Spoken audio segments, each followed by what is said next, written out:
telah runtuh. Ketegangan antara Iran dan Israel meningkat di kedua belah pihak dan keduanya bersiap untuk yang terburuk. Dan di dalam negeri, IDF terus mengintensifkan pertempuran di jalur Gaza dan kabinet di Israel sedang membahas kemungkinan operasi militer berskala besar lainnya. Sebuah pertemuan dijadwalkan minggu ini di Washington antara pejabat senior Israel dan Amerika karena Hamas terus menolak pembebasan para sandera dan pimpinan keamanan sedang mempersiapkan kemungkinan bahwa Hamas akan menolak proposal lebih lanjut dan penjarahan pasokan kemanusiaan yang meluas di Gaza akan terus berlanjut. Sementara itu di wilayah utara telah sangat terdegradasi karena sekitar 5.000 komandan lapangan dan operator senior mereka telah dieliminasi. Amerika Serikat juga meningkatkan tekanan pada pemerintah Lebanon yang diakui secara internasional dan tentara nasional untuk melucuti senjata Hizballah.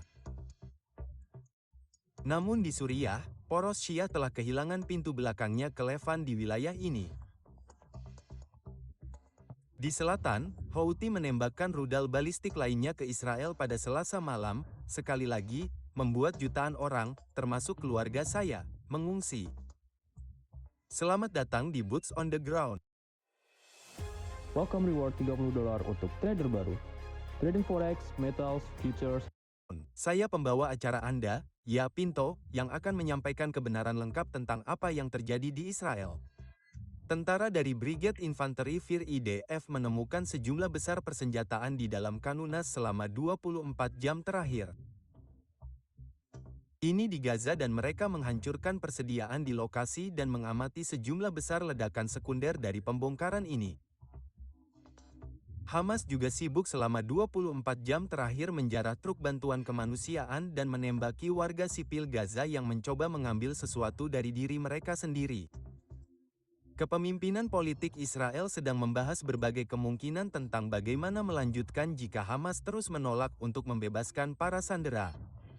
Pilihan yang sedang dibahas, termasuk mengambil alih kendali atas seluruh Gaza atau mengepung daerah-daerah di dalamnya. Sementara itu, persiapan terus berlanjut di Rafah untuk mendirikan kota kemanusiaan dan sistem keamanan belum menyerah pada gagasan itu. Dalam berita diplomatik, Inggris telah memutuskan untuk memberikan hadiah bagi Hamas dan terorisme. Perdana Menteri Inggris Keir Starmer mengumumkan pada Selasa malam bahwa Inggris akan mengakui negara Palestina paling cepat pada bulan September jika tidak ada perubahan signifikan dalam situasi di jalur Gaza. Demikian pernyataannya. Berbicara tentang diplomasi, Hamas telah mengeluarkan pernyataan yang secara langsung menyerang Presiden Trump, menyebutnya sebagai pembunuh melalui corong medianya. Dan situs web Elisa Lanet menerbitkan artikel khusus minggu ini untuk membuat tuduhan terhadap Presiden Amerika Serikat tersebut menyusul pernyataannya bahwa Amerika Serikat telah memberikan bantuan besar ke jalur Gaza. Sementara itu, Presiden Trump telah mengatakan bahwa Hamas tidak ingin membebaskan para sandera dan mereka harus disalahkan atas semua situasi saat ini di Gaza. Tetapi Israel juga harus membuat keputusan yang sulit, menambahkan, "Saya tahu apa yang akan saya lakukan." Dan dalam sebuah cerita terkait, surat kabar New York Times menerbitkan sebuah artikel koreksi yang mengakui bahwa foto Muhammad El-Mutawak, seorang anak laki-laki Palestina yang telah menjadi simbol kelaparan di Gaza. Narasi ini menyesatkan karena anak laki-laki ini menderita kondisi yang sudah ada sebelumnya.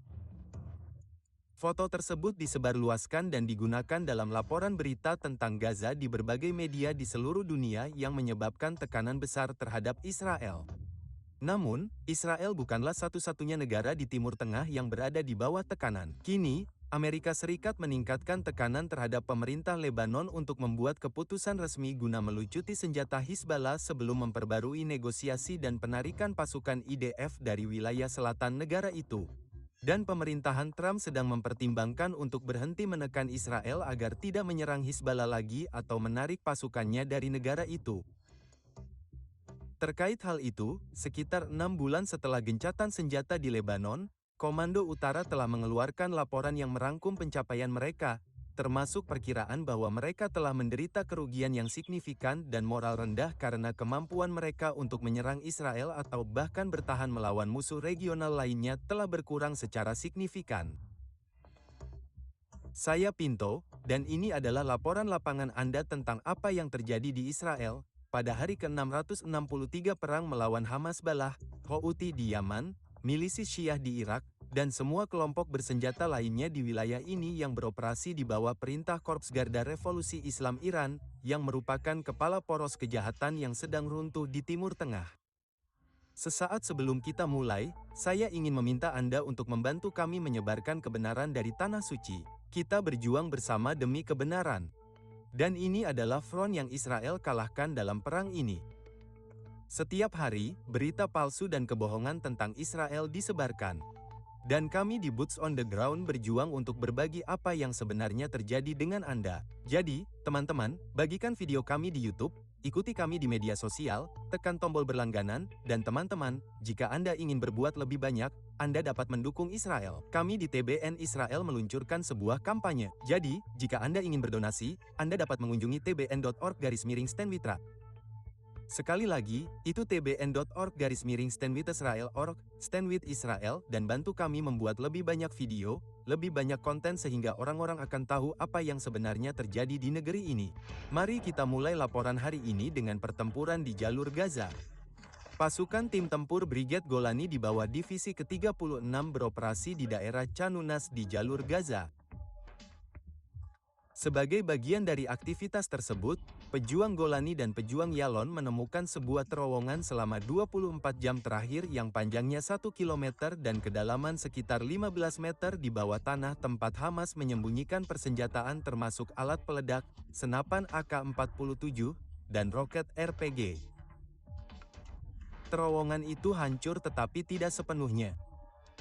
Selain itu, pasukan tersebut melenyapkan puluhan teroris dan menghancurkan banyak infrastruktur teror, termasuk bangunan militer, senjata, uang tunai, pos pengamatan, dan posisi peluncuran.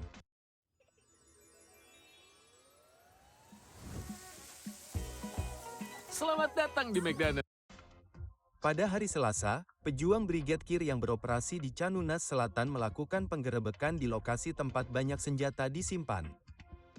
Di antara senjata yang ditemukan adalah magasin, granat, amunisi, peralatan selam, dan seragam tempur. Pasukan terus beroperasi di daerah Khan Younis di Gaza Selatan untuk menemukan dan menghancurkan infrastruktur teror Hamas.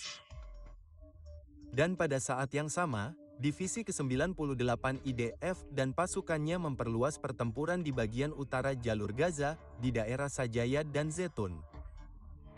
Di bagian utara Gaza, Divisi ke-162 dan pasukan Divisi ke-99 bekerja untuk menghancurkan infrastruktur teror di atas dan di bawah tanah.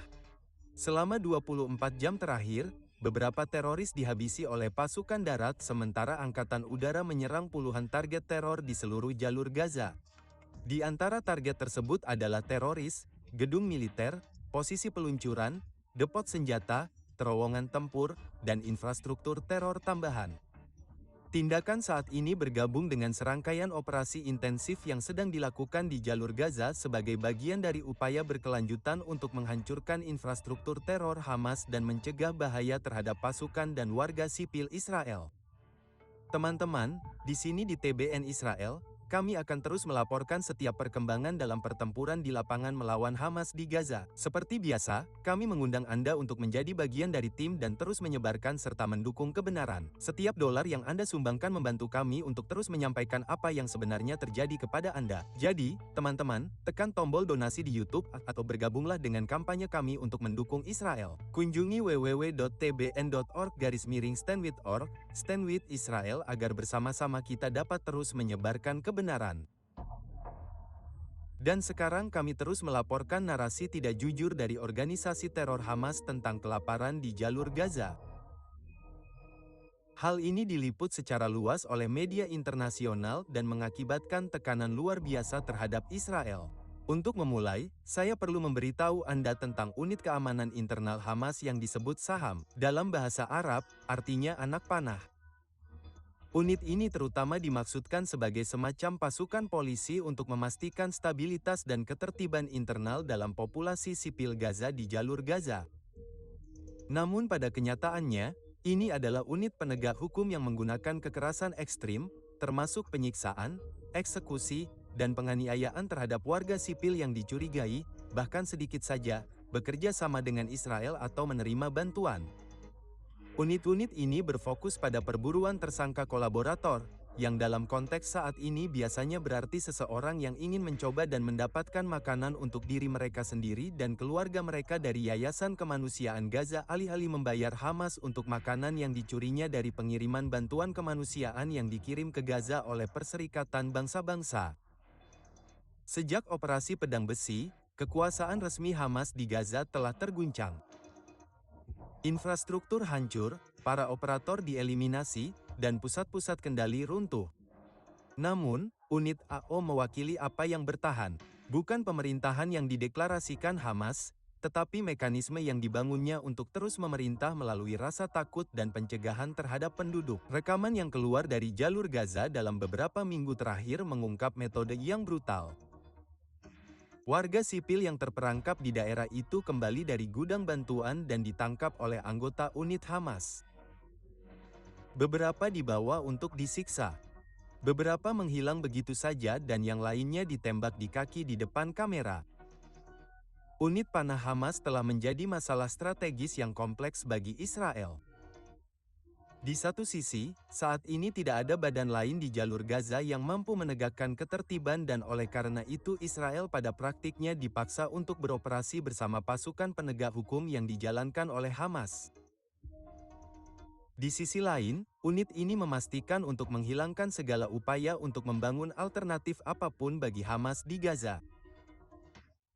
Misalnya, inisiatif Israel untuk bekerja melalui pengusaha lokal, klan, atau milisi non-Hamas menghadapi pembunuhan yang cepat. Tokoh-tokoh seperti Abu Sab dan lainnya yang direkrut untuk bekerja sama telah disingkirkan dari tempat kejadian atau dicap sebagai pengkhianat.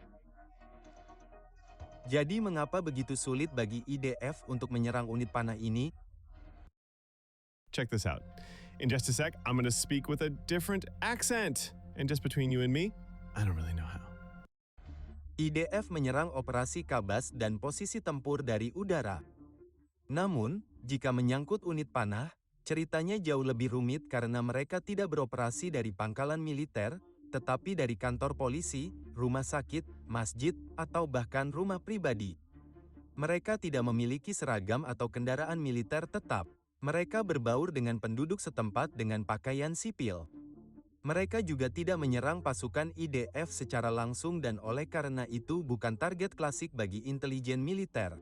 Oleh karena itu, bahkan ketika informasi dan operasi tiba, rasa takut akan melukai warga sipil yang tidak bersalah menunda respons militer. Sementara itu, rasa takut di jalan-jalan Gaza bertambah.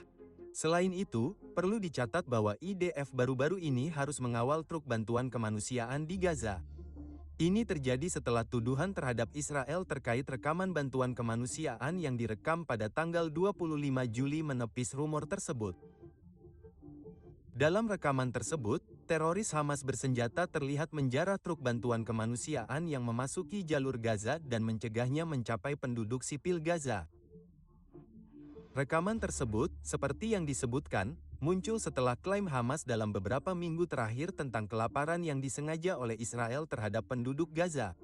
Bertentangan dengan klaim Hamas bahwa mereka adalah personel keamanan, pemerintah federal dengan jelas menunjukkan teroris Hamas yang datang untuk merebut truk bantuan kemanusiaan dari penduduk Gaza. Mengenai topik ini, saya perlu menunjukkan bahwa Perserikatan Bangsa-Bangsa dan banyak pemerintah barat serta pejabat lainnya telah menyatakan secara resmi dan baru-baru ini beberapa hari yang lalu bahwa tidak ada bukti bahwa Hamas mencuri bantuan kemanusiaan di jalur Gaza. Saya merasa tidak dapat dimengerti mengapa mereka terus membuat klaim ini. Dan saya ingin mendengar dari kalian di kolom komentar. Menurut kalian apa yang sedang terjadi dan mengapa dunia meyakini organisasi teroris dan bukan Israel sebagai satu-satunya negara demokratis di Timur Tengah? Sekarang, seperti yang telah diingat, kantor Perdana Menteri Israel mengumumkan awal minggu ini bahwa Israel akan terus bekerja sama dengan lembaga-lembaga internasional, Amerika Serikat, dan negara-negara Eropa untuk memastikan aliran bantuan kemanusiaan ke jalur Gaza. Dan sebagai bagian dari upaya untuk mentransfer bantuan, PMO menyatakan bahwa Israel telah menangguhkan operasi IDF di daerah-daerah berpenduduk baru-baru ini di Gaza dari pukul 10 hingga pukul 20 setiap hari dan menetapkan koridor aman dari pukul 6 hingga pukul 23 untuk memastikan perjalanan yang aman bagi 8 konvoi ke jalur Gaza. Dan menurut pengumuman tersebut, Israel telah mengizinkan sejumlah besar bantuan kemanusiaan ke Gaza setiap hari, termasuk makanan, air, dan obat-obatan. Di tengah semua ini, surat kabar New York Times, yang merupakan salah satu media paling berpengaruh di dunia, menerbitkan sebuah artikel koreksi pada Selasa hingga Rabu malam terhadap sebuah laporan yang disebarkannya tentang kelaparan di jalur Gaza, yang menyertakan foto seorang balita, Muhammad El-Matawak, yang menderita malnutrisi. Namun, artikel koreksi tersebut juga mengakui bahwa setelah publikasi, para editor mengetahui bahwa balita tersebut memiliki kondisi medis yang sudah ada sebelumnya yang memengaruhi penampilan fisik dan kesehatannya secara keseluruhan. Dalam artikel yang diterbitkan seminggu yang lalu, yang berjudul, "Penduduk Gaza Meninggal Karena Kelaparan", kisah El-Matawak muncul, disertai dengan gambar dirinya mengenakan kantong sampah alih-alih popok yang layak, dan dengan cepat menjadi simbol narasi tentang kelaparan di jalur Gaza, yang disebabkan oleh kekejaman Israel. Dalam sebuah berita terkait, Senin lalu, Kogat menerbitkan foto Osma El-Rakab yang berusia 5 tahun, yang juga menjadi viral sebagai contoh kelaparan di jalur Gaza dan mengungkapkan bahwa ia adalah seorang anak dengan penyakit genetik.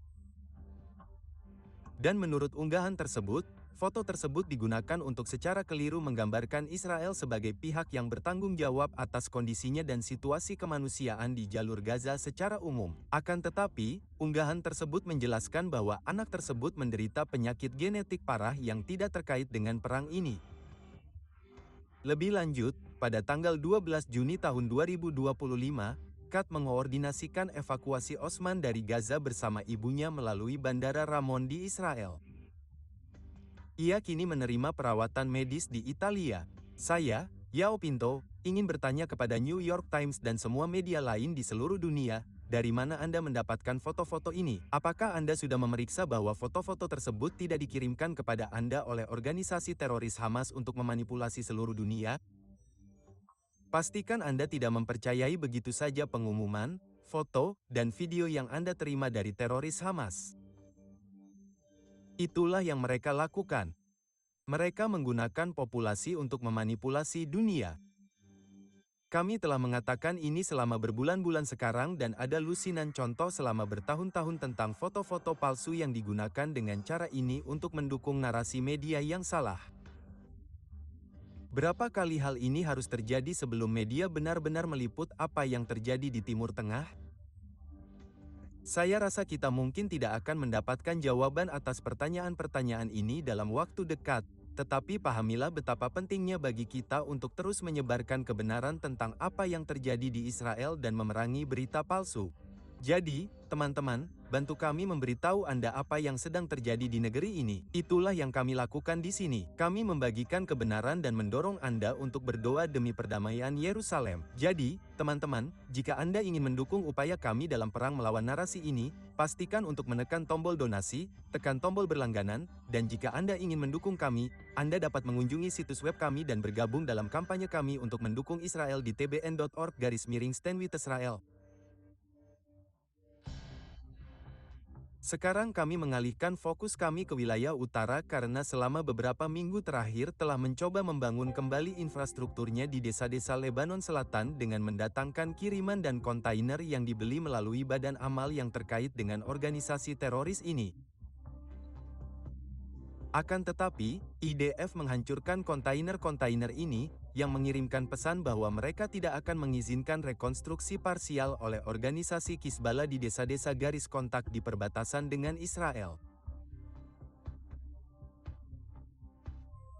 Saat ini, ada upaya untuk merenovasi 27 bangunan di semua desa kontak Lebanon sehingga IDF memeriksa fakta dan menjelaskan bahwa setiap bangunan yang dibangun untuk membalas atau menimbulkan masalah keamanan akan dihancurkan. Sementara itu, di sepanjang wilayah perbatasan utara dengan Lebanon dan Suriah, IDF berpacu dengan waktu untuk membangun kembali pos terdepan. Dan pemahamannya adalah bahwa pekerjaan konstruksi di pos terdepan serta pendalaman penghalang tanah khusus di daerah penyangga di Suriah dapat dilakukan secara efisien selama musim panas. Dan setelah hujan pertama dan awal musim dingin, menjadi sulit untuk melakukan pekerjaan tersebut karena kondisi air dan medan berlumpur, tanah bersalju di beberapa tempat dan masalah lingkungan lainnya.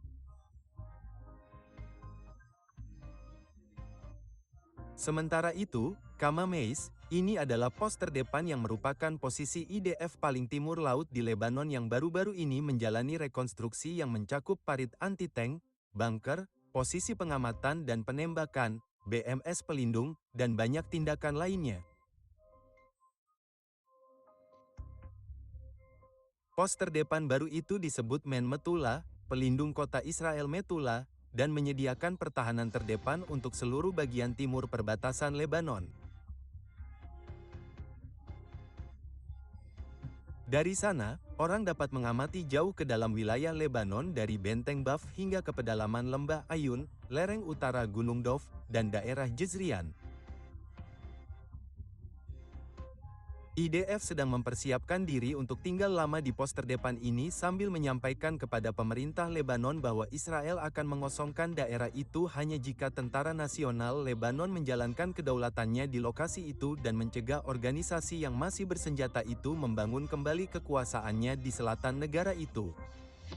Amerika Serikat meningkatkan tekanan pada pemerintah Lebanon untuk mengeluarkan keputusan resmi untuk melucuti senjata organisasi teroris Hizballah sebelum memperbarui pembicaraan tentang gagasan penarikan diri dari selatan negara itu. Jika tidak ada komitmen publik yang diterima dari pemerintah Lebanon, pemerintahan Trump sedang bersiap untuk menghentikan kedatangan utusan khusus Tom Barak dan berhenti menekan Israel agar tidak menyerang atau menarik pasukannya dari Lebanon. Berbagai sumber mengatakan bahwa meskipun Hizballah secara resmi mengatakan tidak bersedia melucuti senjata secara tertutup, mereka dilaporkan sedang membahas kemungkinan mengurangi kualitas dan kuantitas senjatanya. Dan kembali ke situasi di jalur Gaza dengan latar belakang badai dalam negosiasi pembebasan sandera dengan Hamas, Perdana Menteri Israel, Binyamin Netanyahu diperkirakan dalam beberapa hari mendatang akan mengadakan keputusan kabinet lain tentang operasi militer tambahan di Gaza. Beberapa rencana militer penting telah diajukan kepada kabinet kecil yang menurut sumber keamanan dapat mengubah aturan di lapangan.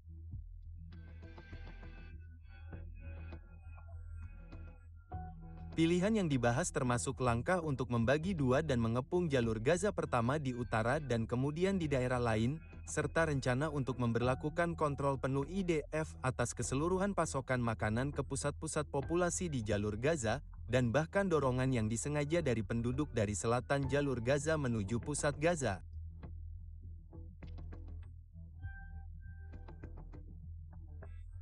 Isu utama yang diangkat dalam diskusi ini adalah apakah akan melakukan manuver pasukan lain di daerah-daerah di mana para sandera dikhawatirkan akan disandera, terutama kota Gaza dan kamp-kamp pengungsi pusat di jalur Gaza. Sumber keamanan yang mengetahui masalah tersebut mengatakan, tingkat politik sedang bergulat. Masih belum ada keputusan akhir, menambahkan bahwa IDF siap untuk berbagai skenario, tetapi keputusan politik diperlukan. Petik 2. Sumber politik lainnya mengklaim bahwa ini hanyalah rencana teoretis pada tahap ini dan bahwa Israel masih mencoba untuk menyelesaikan negosiasi melalui mediasi internasional. Secara bersamaan, Lembaga Pertahanan menilai bahwa Hamas memegang garis keras dalam pembicaraan tersebut, dengan asumsi bahwa Israel akan merasa sulit untuk memulai langkah besar lainnya, terutama di bawah tekanan internasional dan kondisi kemanusiaan di jalur Gaza. Pada saat yang sama, para mediator, Mesir, Qatar, dan Amerika Serikat terus menekan di belakang layar, tetapi tanpa banyak keberhasilan dan tidak ada yang bisa ditunjukkan. Dalam sistem politik, ada kekhawatiran bahwa jika tidak ada terobosan yang segera dicapai, Israel akan mendapati dirinya perlu bertindak secara militer di Gaza sambil mempertahankan saluran tekanan diplomatik di bawah realitas sipil dan politik yang kompleks yang sedang kita hadapi. Aplikasi YouTube Music punya berbagai playlist bebas iklan khusus untuk pendengaranmu. Dan jemarimu. Coba 1 bulan gratis. Di saat ini. Sekarang, kita beralih ke manuver diplomatik internasional yang semakin kompleks yang sedang dihadapi Israel. Dalam 24 jam terakhir, Perdana Menteri Inggris Keir Starmer mengumumkan bahwa pemerintahannya telah mencapai kesepakatan. Pemerintah akan mengakui negara Palestina pada pertemuan Majelis Umum Perserikatan Bangsa-Bangsa pada bulan September, kecuali Israel menyetujui beberapa konsesi di jalur Gaza. Reaksi dari oposisi politik domestik Inggris serta Presiden Amerika Serikat Donald Trump sangat cepat. Analis senior Timur Tengah TBN Israel Mati Sosani akan memberi kita semua detail tentang situasi ini dan apa yang sedang dialami Israel di arena diplomatik. Jadi Mati, giliran Anda. Besok di Washington, pertemuan Israel-Amerika yang menentukan. Di tengah pembicaraan, masalah sandera dan kelanjutan pertempuran di jalur Gaza. AS telah menempatkan tanggung jawab atas krisis kemanusiaan sepenuhnya pada organisasi teroris Hamas. Pertemuan Israel-Amerika yang akan berlangsung besok di Washington. Judulnya adalah Hamas menolak untuk membebaskan sandera. Menteri Durmer, penasihat keamanan nasional di IB dan Duta Besar Lichter akan bertemu besok dengan Menteri Luar Negeri Rubio. Juru bicara Departemen Luar Negeri Bruce mengatakan gambar-gambar dari Gaza mengerikan, tetapi Hamas dapat menghentikannya dalam sekejap. Sumber Israel mengatakan para perwakilan akan menjelaskan bahwa Israel berkomitmen untuk melenyapkan Hamas dan membawa pulang para sandera. Pertemuan itu terjadi di tengah pernyataan tajam oleh Departemen Luar Negeri. Juru bicara Departemen Luar Negeri Tammy Bruce, yang tadi malam menyatakan keprihatinan mendalam atas Gaza, tetapi menyalahkan Hamas karena menolak penghentian pertempuran dan pengembalian para sandera. Bruce mengatakan Presiden Donald Trump secara konsisten mempromosikan inisiatif perdamaian dan gencatan senjata di zona konflik di seluruh dunia dan bahwa ibu negara juga sangat terpengaruh oleh situasi Gaza. Kutipan, Presiden bertindak berdasarkan motif kemanusiaan. Ia memahami penderitaan, terkejut oleh gambar-gambar itu, dan bermaksud untuk bertindak, tetapi tidak dengan mengorbankan prinsip-prinsip dasar. Petik 2, akhir kutipan, katanya. Namun, juru bicara itu menegaskan bahwa pemerintah tidak bermaksud untuk menggagalkan strategi Hamas, yang katanya bergantung pada penderitaan yang berkelanjutan untuk mempertahankan pemerintahan teror. Ia menggambarkan bagaimana Hamas membutuhkan keputusasaan rakyat Palestina, kerusakan yang terus-menerus, kekacauan untuk membenarkan kekuasaannya. Mereka tidak berusaha mencari solusi, mereka berusaha untuk melanjutkan teror. Trump berkata, tidak ada lagi siklus tanpa akhir. Bruce mengutip Presiden, kami tidak akan mengulangi kesalahan yang sama berulang-ulang. Tidak ada lagi siklus kehancuran, gencatan senjata, persenjataan kembali, dan pertempuran baru yang tak ada habisnya. Petik 2, ia menekankan bahwa pemerintah terus berupaya meringankan penderitaan di lapangan, tetapi dengan cara yang mengabaikan Hamas. Kami mendirikan dana bantuan Gaza untuk menunjukkan bahwa makanan dan pasokan kemanusiaan dapat dikirimkan tanpa melalui Hamas, kata Bruce. Perdana Menteri Inggris Keir Starmer mengumumkan hari ini, Selasa, bahwa Inggris akan mengakui negara Palestina. Menurut pernyataan itu, pengakuan akan dilakukan pada September mendatang. Ia mengatakan pengakuan akan dilakukan di hadapan Majelis Umum PBB kecuali pemerintah Israel mengambil langkah substansial untuk mengakhiri situasi mengerikan di jalur Gaza. Pendekatan ini mungkin tidak cukup bagi sepertiga anggota parlemen dan anggota kabinet Partai Buruh yang mendesak pengakuan tanpa syarat segera atas Palestina. Langkah ini diambil setelah Presiden Prancis Emmanuel Macron menjadi pemimpin G7 pertama yang mendeklarasikan pengakuan atas negara Palestina. Macron mengatakan Prancis akan secara resmi mengakui Palestina di Majelis Umum PBB pada bulan September. Setelah berminggu-minggu konsultasi pribadi dengan Inggris dan mitra lainnya, sementara Macron mengklaim deklarasi itu sendiri akan memacu kemajuan, para pejabat Inggris lebih memilih kondisi waktu daripada langkah untuk membawa perubahan nyata dalam pendirian Hamas. Macron diejek oleh para pejabat AS setelah pengumumannya. Menteri Luar Negeri AS Marco Rubio menyerang dengan tajam. Dia menyatakan, Amerika Serikat menolak keras rencana Presiden Prancis untuk mengakui negara Palestina di Majelis Umum PBB. Rubio menambahkan bahwa, keputusan sembrono ini hanya melayani propaganda Hamas dan merusak perdamaian. Ini adalah tamparan di wajah para korban tanggal 7 Oktober. Starmer, seorang Perdana Menteri Partai Buruh, dilaporkan memberitahu Perdana Menteri Netanyahu tentang pengumuman yang direncanakannya sebelumnya. Ia mengklaim langkah itu tidak terkait dengan tekanan internal meskipun gambar-gambar dari Gaza beredar di media dunia. Starmer menetapkan persyaratan bagi Israel, gencatan senjata Gaza, jaminan tidak ada aneksasi di tepi barat, dan komitmen terhadap proses perdamaian jangka panjang yang mengarah pada solusi dua negara. Perdana Menteri Netanyahu mengatakan Starmer pada dasarnya menghukum para korban. Netanyahu menambahkan, sebuah negara jihadis di perbatasan Israel hari ini akan mengancam Inggris besok. Penenangan terhadap teroris jihadis selalu gagal. Itu juga akan gagal bagi Anda. Itu tidak akan terjadi. Presiden Donald Trump yang baru saja menyelesaikan kunjungannya ke Eropa dan bertemu dengan Starmer mengatakan bahwa dia belum membahas masalah tersebut dengan seorang PM Inggris. Ketika ditanya pendapatnya, dia menjawab, itu adalah hadiah bagi Hamas jika mereka melakukannya. Saya rasa mereka tidak seharusnya mendapatkan hadiah. Starmer menghadapi tekanan yang semakin besar dari anggota parlemen Partai Buruh. Sekitar sepertiga anggota parlemen Partai Buruh menandatangani surat pada hari Jumat yang menyerukan pengakuan Inggris segera atas negara Palestina. Mantan pemimpin Partai Buruh Jeremy Corbyn menyerang Starmer dengan mengatakan bahwa negara Palestina bukanlah alat tawar-menawar. Itu adalah hak yang tidak dapat dicabut dari Palestina, katanya. Sebaliknya, partai-partai sayap kanan Partai Buruh menyerang Starmer, menuduhnya memberi penghargaan kepada Hamas dan bersikap sinis secara politik. Partai Reformasi Inggris pimpinan Nigel Farage, yang saat ini menjadi yang terdepan dalam jajak pendapat dalam pemilihan umum berikutnya, mengatakan keputusan Starmer tidak lebih dari sekadar hadiah bagi Hamas. Mereka mengatakan waktunya tidak tepat dan bahwa dia berada di bawah pengaruh tokoh-tokoh Partai Buruh yang ekstrim. Itu tidak banyak membantu selain memberi penghargaan kepada Hamas untuk acara tanggal 7 Oktober katanya. Pemimpin Partai Konservatif Kemi Bedonich menuduh Starmer melarikan diri dari krisis domestik. Publik menginginkan jawaban tentang suaka migran, melonjaknya biaya hidup, dan dokter yang mengancam akan mogok kerja. Ini adalah skandal. Ia mengadakan rapat kabinet untuk mencoba menyelesaikan masalah perburuhan internal. Mengakui negara Palestina tidak akan membawa para sandera kembali, mengakhiri perang, atau menyalurkan bantuan ke Gaza. Itu adalah bentuk sinisme politik terburuk. Singkatnya, keputusan dan rencana untuk mengakui negara Palestina oleh Inggris dan Prancis menimbulkan banyak emosi dan keributan baik di Israel maupun di AS.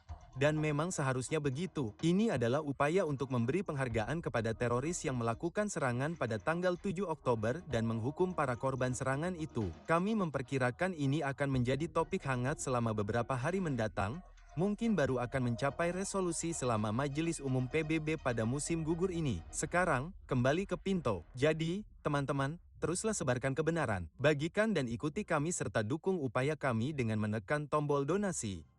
Bersama-sama, kita harus menjangkau sebanyak mungkin orang dan mengungkap kebenaran tentang apa yang terjadi di Israel. Sekarang kita mengalihkan fokus kita ke front Iran karena gencatan senjata yang diumumkan antara Israel dan Iran pada akhir Juni tidak mengakhiri ketegangan selama bertahun-tahun antara kedua negara ini. Bahkan, semakin terlihat bahwa gencatan senjata ini hanya menawarkan solusi sementara. Sementara di bawah permukaan, kedua belah pihak melanjutkan persiapan militer mereka untuk permusuhan yang berkelanjutan. Perasaan regional adalah bahwa setiap orang berdiri di ambang ledakan di mana setiap gejolak kecil dapat menyebabkan eskalasi total. Di Yerusalem dan Teheran, mereka sudah berbicara secara terbuka tentang tahap baru dalam konfrontasi, tahap pencegahan timbal balik yang rapuh yang ditentukan oleh pertimbangan regional dan internasional dengan jadwal yang tidak jelas dan bergantung pada keadaan yang berubah-ubah.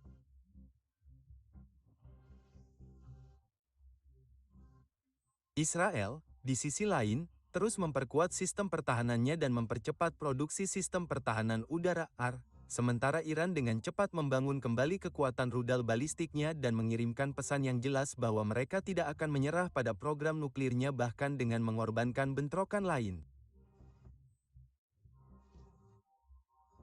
Selain itu, sumber keamanan Israel menilai bahwa Iran sedang dalam pembicaraan lanjutan dengan China untuk pembelian cepat sistem pertahanan udara dan jet tempur sebagai persiapan untuk pertempuran berikutnya melawan Israel. Mereka yakin bahwa Trump sedang merencanakan langkah balas dendam dalam bentuk serangan mendadak preemptif terhadap Israel sebagai tanggapan atas serangan mendadak Israel pada tanggal 13 Juni. Penting untuk menunjukkan dalam konteks ini bahwa bahkan jika Iran menerima semua peralatan baru China ini, akan butuh waktu bagi mereka untuk melatih personel militer mereka tentang cara menggunakan dan memeliharanya. Dan itu juga harus diintegrasikan ke dalam gudang sistem pertahanan Iran yang lebih luas. Ini bukanlah proses yang sederhana atau mudah dan bisa memakan waktu yang sangat-sangat lama. Kita juga harus mengingat apa yang dikatakan Kepala Staf IDF Letnan Jenderal Ayal Zamir pada tanggal 20 Juli bahwa bentrokan baru-baru ini dengan Iran hanyalah satu tahap dalam kampanye yang sedang berlangsung.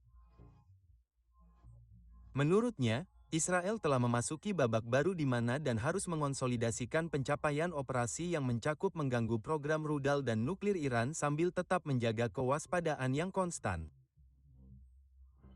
2 hari kemudian, Menteri Pertahanan Israel Katz menegaskan kembali pernyataannya, dengan memperingatkan bahwa kemungkinan terjadinya pertempuran baru sangat tinggi. Ia mengatakan bahwa Iran berupaya membangun kekuatan global baru dan bahwa persiapan harus dilakukan lebih awal, tertib, dan tegas. Untuk itu, dalam penilaian situasi dengan perwira senior IDF, Katz memutuskan rencana strategis untuk mencegah Iran memperbarui program nuklirnya.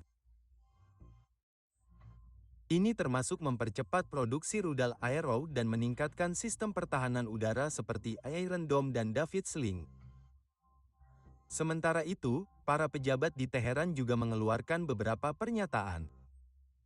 Presiden Iran Masoud Pashan menekankan bahwa negaranya tidak akan mundur dari program nuklirnya dan bahwa setiap serangan Israel akan dibalas dengan pembalasan menyakitkan yang ditujukan ke jantung Israel. Dan dalam sebuah wawancara dengan Al Jazeera, Pakistan mengatakan bahwa Iran tidak mencari perang tetapi tidak akan ragu untuk membela diri dengan segala cara, dengan mengklaim bahwa program nuklir tersebut murni sipil dan sesuai dengan hukum internasional. Menteri Luar Negeri Abbas Araqchi mengatakan kepada Fox News bahwa Iran tidak akan melepaskan pengayaan uranium meskipun fasilitasnya rusak akibat serangan Amerika Serikat pada bulan Juni. Dan Presiden Amerika Serikat Donald Trump, yang memimpin mediasi gencatan senjata, memperingatkan pada hari yang sama bahwa jika Iran melanjutkan aktivitas nuklirnya, Amerika Serikat akan menyerang situs nuklirnya lagi. Untuk memberikan sedikit tinjauan tentang apa yang sedang kita bicarakan di sini, bentrokan militer langsung terakhir antara Israel dan Iran hanya berlangsung selama 12 hari antara tanggal 13 Juni dan tanggal 24 Juni tetapi sangat intens dan belum pernah terjadi sebelumnya dalam cakupannya.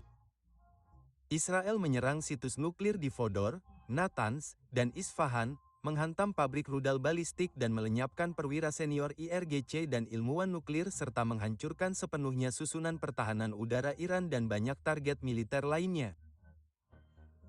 Iran menanggapinya dengan meluncurkan rudal balistik dan UAV ke situs-situs sensitif di Israel, termasuk pembangkit listrik, fasilitas intelijen, dan pangkalan militer, tetapi sebagian besar ke lingkungan sipil di kota-kota besar. Gencatan senjata yang ditengahi oleh Amerika Serikat tidak menyertakan perjanjian politik formal atau mekanisme pemantauan, menjadikannya hanya jeda sementara, bukan pengaturan yang stabil.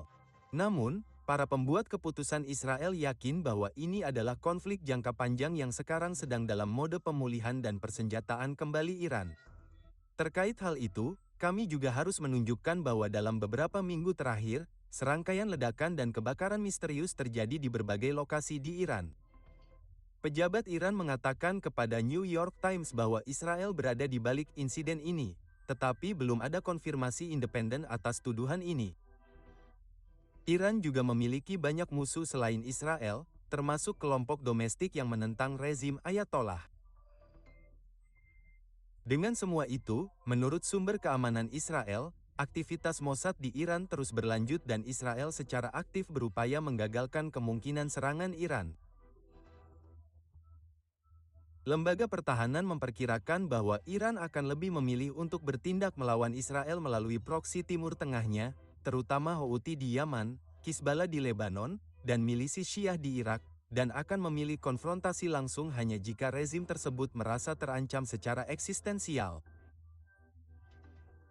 Pejabat intelijen menambahkan bahwa Iran masih membangun kembali kemampuan militernya yang rusak dan tidak terburu-buru untuk konflik langsung.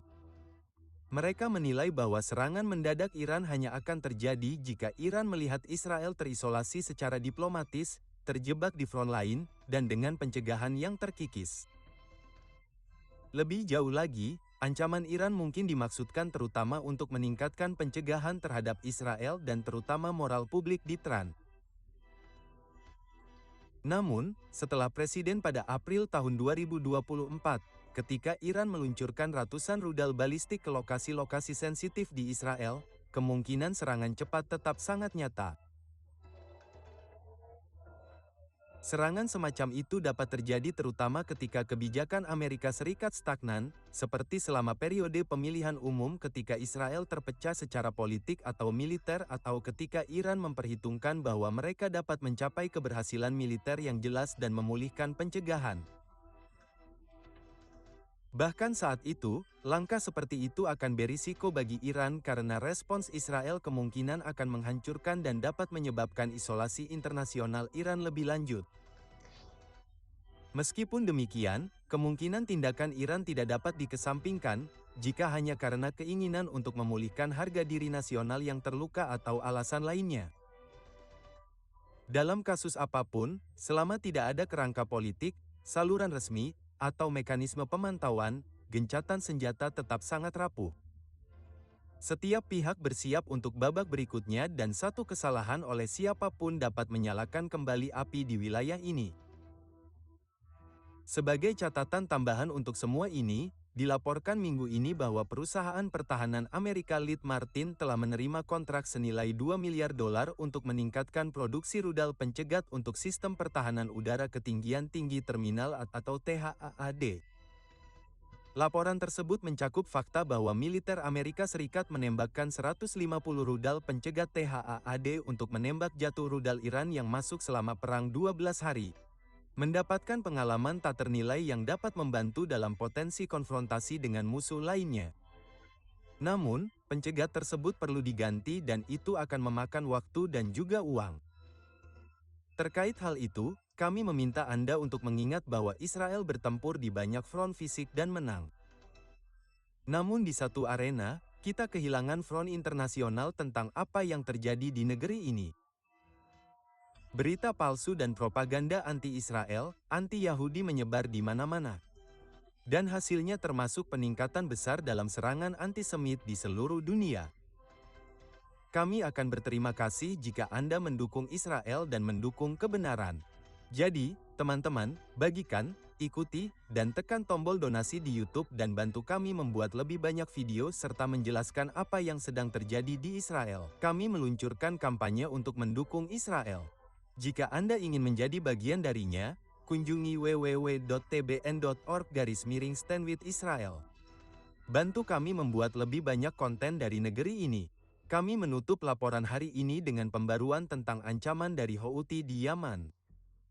Selasa malam, jutaan orang Israel mendengar sirene yang memerintahkan mereka untuk pindah ke tempat perlindungan bom mereka. Omong-omong, termasuk keluarga saya dan saya. Dan sirene ini disebabkan oleh rudal yang ditembakkan oleh Houthi di Yaman. Juru bicara IDF mengumumkan beberapa menit kemudian bahwa rudal tersebut telah dicegat oleh sistem pertahanan udara, tetapi wilayah udara di atas Israel ditutup untuk waktu yang singkat dan sebuah pesawat El Al yang sedang dalam perjalanan dari Moskow ke Israel diperintahkan untuk berputar-putar di atas Mediterania dan menunggu. Ini mungkin dimaksudkan sebagai tanggapan Houthi setelah IDF Senin lalu menyerang dan menghancurkan infrastruktur militer rezim teror Houthi di Hod di Yaman. IDF mengatakan bahwa di antara target-target tersebut terdapat peralatan teknik yang digunakan untuk membangun kembali infrastruktur pelabuhan, tangki bahan bakar, dan kapal-kapal yang digunakan untuk aktivitas militer dan untuk memproyeksikan kekuatan terhadap Israel, serta kapal-kapal di wilayah maritim dekat pelabuhan, serta infrastruktur teroris lainnya yang digunakan oleh rezim teror Houthi. Jadi, teman-teman, di TBN Israel, kami akan terus menyebarkan kebenaran. Jadi, teman-teman, ini adalah perang spiritual. Saya mengajak Anda untuk bersatu dalam doa. Kami telah mengatakan banyak hal, banyak informasi tentang apa yang terjadi di Israel dalam 24 jam terakhir. Saya mendorong Anda untuk membuatnya menjadi sesuatu yang personal. Berdoalah untuk satu tentara IDF. Berdoalah untuk satu sandera dan keluarganya. Berdoalah untuk kedamaian Yerusalem. Berdoalah untuk semua nyawa tak berdosa yang terkena dampak konflik-konflik ini, oleh rezim teroris ini.